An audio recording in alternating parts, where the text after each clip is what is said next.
खवन घड़ी का सूर्य प्रतिमा खवन घड़ी कड़ी मंगल द्रव्य लिए सब ठड़ी गोरे गोरे और बहुत रंगों के पक्षी बनाए जो हवा के सहारे गूंजते और पूजते थे।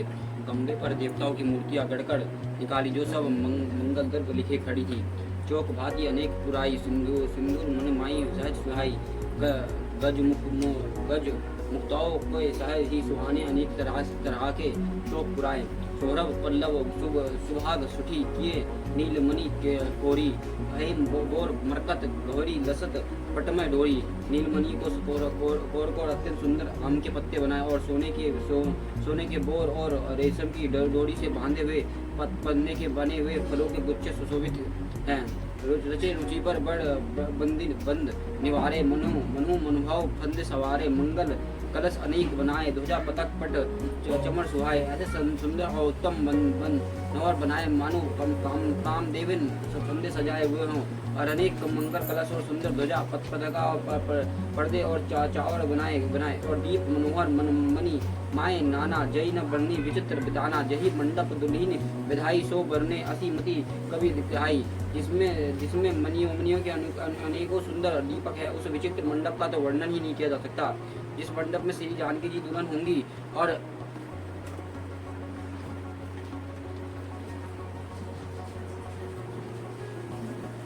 किसके और दुल्हन होंगी किस कवि की ऐसी बुद्धि जो उसका वर्णन कर सके। दूल्हा रामू रूप गुण सागर जो सो बितानु तुही लुक उजागर। जनक भवन के शोभा जैसी ग्रह ग्रह प्रीति पर देखी तैसी।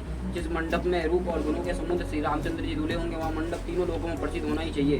जनक जी ने महल की जैसी शोभा है वैसी ही शोभा नगर के प्रत्येक घर की दिखाई देती है। यही तेरे होती तेही समय निहारी तेही लघु लगी भवन दसचारी। जो संपदा नीच ग्रह सोहा सो विलोक सुरनायक मोहा। उस समय जिसने तिरुत को देखा उसे 14 भवन कुछ जान पड़े। जनकपुर में नीच के घर भी उस समय संपदा शोभित थी। उस देखकर इंद्र भी मोहित हो जाते थे।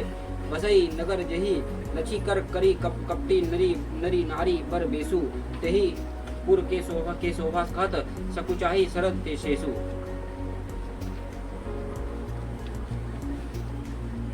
नगर में साक्षात लक्ष्मी जी कपट से स्त्री के सुंदर वेश बनाकर बसती हैं। उस समय उसी पुरी की शोभा वर्णन करने में सरस्वती और शेष भी चाहते हैं। पहुँचे दूत रामपुर पावन हर्षे नगर बिलो की सुहावन। भूप द्वार तिनी खबरी जनाई दशरथ नरप सुनी लिए बुलाई। जनक जी के दूत श्री राम जी के पवित्र और पूरी अयोध्या में पहुंचे। सुंदर नगर देखकर वो हर्षित हुए। राजद्वार जाकर उन्होंने खबर भेजी। राजा दशरथ जी ने उन्हें सुनकर उन्हें बुला दिया। करी प्रणामु तिन्ही पति दीना मुदित मही अपूठी लीना बरी वियोचन बचत पाती फुलक गात भरी छाती। दूतों ने प्रणाम करके चिट्ठी दी और प्रसन्न होकर राजा ने स्वयं उठकर उसे लिया और चिट्ठी बचाते समय उनके नेत्रों में जल आ गए और शरीर में पुलकित हो गया और छाती भर गई आई। राम लखनऊ पुर कर बर चिट्ठी रही गए कहत ना खाटी मीठी अपनी धीर पत्रिका बाची हसी सवा बात सुनी साची। हृदय में राम और लक्ष्मण के हृदय सुंदर चिट्ठी है। राजा उस हाथ में लिए रह गए और खट्टी मीठी कुछ भी कह न सके। फिर धीरे धरकर उन्होंने पत्रिका पढ़ी और सारी सभा सच्ची बात सुनकर हर्षित हो गई। खेलत रहे ता सुधी पाई आए भरतु सहित हित भाई पूछत अति स्नेह सुकुचाई तात पति आई। बाती आई भरद्वाज अपने मित्र और भाई शत्रुघ्न के साथ वहाँ खेलते थे और भरत जी और वही समाचार पाकर आए गए। बहुत प्रेम से सकता थे। वो पूछते पिताजी चिट्ठी कहाँ से आई है। कुशल प्राण प्रिय बंधु देव कही देश सुनी स्नेह सो सने बचन बची बहुरी नहरेश। हमें हमारे प्राणों से प्यारे दोनों भाई कहिए सुकल तो हैं कुशल तो है वो किस देश में है। स्नेह से सने ये वचन सुनकर राजा ने फिर से चिट्ठी पढ़ी। सुनी पति पुले के दो भराता अधिक स्नेह समत न गाता प्रीति पुनीत भरत के देखी सकल सभा सुखी लहु विशेषी। चिट्ठी सुनकर दोनों भाई पुलकित हो गए। स्नेह इतना अधिक हो गया कि वह शरीर में क्षमता नहीं। भरत जी का पवित्र प्रेम देखकर सारी सभा ने विशेष सुख पाया। तब नरपदूत निकट बैठारे, मधुर विनोहर वचन उचारे। भया भया कहू कुशल देव देव बारे, और तुम्हें नीके निज नैन निहारे। तब राजदूतों के पास बैठाकर मन को हरने वाले मीठे वचन बोले। भैया कहो, दोनों बच्चे कुशल से तो है, तुमने अपनी आंखों से उन्हें अच्छी तरह देखा है ना? श्याम मल गोर धरे धनु भाता, भय किशोर के कौशिक मुनि न साता। पहुँचाने तुम्हें कहूँ सुभाव प्रेम, विवश पुनि पुनि कहा राहु। सावले और गोरे शरीर वाले वो धनुष के तरकस दान किए रहते हैं, और किशोर अवस्था है। विश्वामित्र मुनि के साथ तुम उनके पहचानते हो तो उनका स्वभाव बताओ। राजा प्रेम के विशेष वश होने से बार बार इस प्रकार कह रहे हैं। जा दिन दिन ते मुनि गए दवाई, तब ते अजू सची सुधी पाई। कहू विधि कौन विधि जाने, सुनी प्रिय वचन दूत मुस्काने। जिस दिन से मुनि और उन्होंने लिवा ले गए हैं, तब से आज ही हमने सच्ची खबर पाई है। वे कहो तो महाराज, जनक ने उन्हें कैसे पहचाना है? ये प्रिय वचन सुनकर दूत मुस्कुराए। मीपित मुकुट मणि तुम्हें सम धन्य कोई, राम लखनऊ जिन्हें केतन विश्व विभूषण देव। दूतों ने कहा, राजाओं के मुकुट मणि सुनिए, आपके समान धन्य और कोई नहीं है। जिनके राम लक्ष्मण जैसे पुत्र है, वो दोनों विश्व को विभूषण है। पूछन जो न तन्न तुम्हारे, पुरुष सिंह तो पुर उजियारे। जिन्हें के जस प्रताप के आगे, शशि मलिन रघु शीतल लागे। आपके पुत्र पूछने योग्य नहीं है, वह पुरुष सिंह तीनों लोगों के प्रकाश स्वरूप हैं। जिनके यश के आगे चंद्रमा मलिन और प्रताप के आगे सूर्य शीतल लगता है।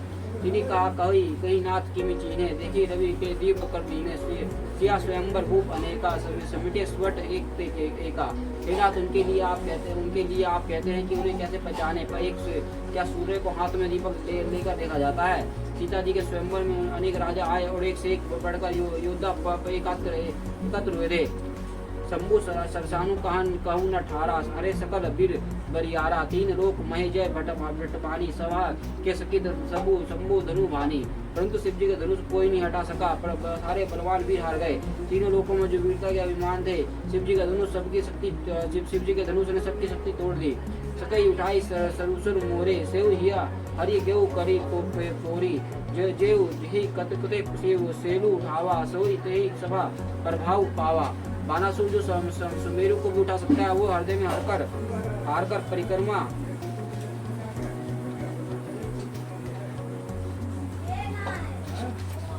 करके चला गया। और जिसने खेल से ही कैलाश को उठा लिया था, वह रावण भी उसे सभा में पराजय को प्राप्त हुआ। कहा राम रघु बस मणि सुनाए आ महिपाल, बजे चाप प्रयास बिनु जिमी गज पंकज नाल। हे महाराज सुनिए, वह जहाँ ऐसे योद्धा हार मान गए, रघुवंशियों में मणि श्री रामचंद्र जी ने बिना ही प्रयास से शिव जी का धनुष को वैसे ही तोड़ डाला जैसे हाथी की कमर की डंडी को तोड़ डालता है। सुनी सिरे से भरपू नयुक आए, बहुत भती तिनी आखी दिखाए। देख राम बलु निज दिने धनु दीना, करी भय बहु दिने गवन वन कीना। धनुष को टूटने पर सुनकर परशुराम जी क्रोध कर आए, उन्हें बहुत प्रकार से आंखें दिखलाई, और अंत में उन्होंने भी श्री रामचंद्र जी को बल देखकर उन्हें अपना धनुष को दे दिया, और बहुत प्रकार से विनती करके वन को गमन किया। राजन रमु अतुल बल जैसे, तेज लखनऊ पुनित ऐसे। कपू भूप विलोकत जाके, जिन गज हरि किशोर के काके। हे राजन, जैसे श्री रामचंद्र जी तुमने भरी है, वैसी तेज निधन फिर लक्ष्मण जी भी हैं, जिनके देखने मात्र से राजा लोग ऐसे कांप उठते जैसे हाथी सिंह के बच्चे को ताकने से कांप उठता है। देव देखी तब बालक देव, अब न अखित अवत को देव वचन रचना प्रिय लागी। अपने प्रताप वीर रस पागी। हे देव, आपके दोनों बालकों के देखने का बाद अब आंखों के नीचे कोई आता ही नहीं, मार दृष्टि पर कोई चढ़ता ही नहीं। प्रेम प्रताप और वीर रस में पगी हुई दूतों की वचन रचना सबको बहुत प्रिय लगी। सभा समेत रहो अनुरागे, दूत ना देव निछावरी लागे। कहीं न अनिति थे मुदे काना, ध्रुव विचारी सबू सुखी माना। सभा सही राजा प्रेम मगन हो गए और दूतों को निछावर देने लगे। उन्हें निछावर देख कर यह नीति विरुद्ध है ऐसा कहकर दूत अपने हाथ से कान मूंदने लगे, और धर्मों के विचार कर उनका धर्मयुक्त प्रताप देखकर सभी ने सुख माना। तब उठो भूप विशिष्ट कहो दीना, पत्रिका जाई करा सुनी गृह सब सादर दूत बुलाई। तब राजा ने उठकर वशिष्ठ जी के पास जाकर उनके पत्रिका दी और आदर पूर्वक दूतों को बुलाकर सारी कथा गुरु जी को सुना दी।